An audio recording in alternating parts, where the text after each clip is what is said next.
आष्टा येथील बागणी ते खोची जाणाऱ्या मार्गावरील शेतजमिनीतील जुन्या कौलारू घरात सुरू असलेला पश्चिम महाराष्ट्रातील सर्वात मोठा बेकायदेशीर तीन पाणी जुगार अड्डा छापा टाकून उद्ध्वस्त करण्यात आलाय।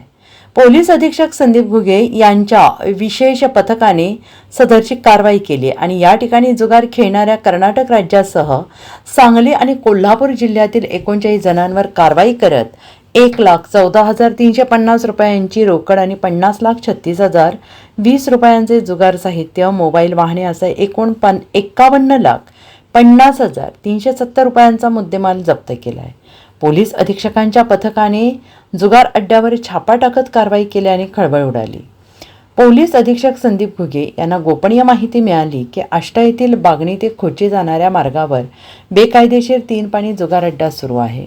मिळालेल्या माहितीप्रमाणे त्यांनी तातडीने एक विशेष पथक स्थापन करून कारवाईचे आदेश दिले।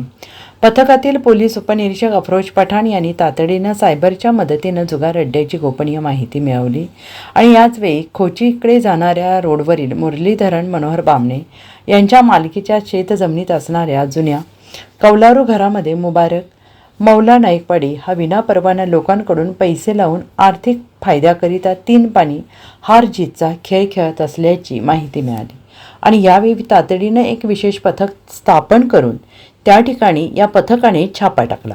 कोणालाही पळून जाण्याची संधी न देता सगळ्यांना ताब्यात घेत कारवाई करण्यात आली। यावेळी या ठिकाणाहून 1,14,350 रुपयांची रोकड आणि 50,36,020 रुपयांचे जुगार साहित्य, मोबाईल, वाहने असा एकूण 51,50,370 रुपयांचा मुद्देमाल जप्त करण्यात आला। Bureau report SPN Marathi Sangli.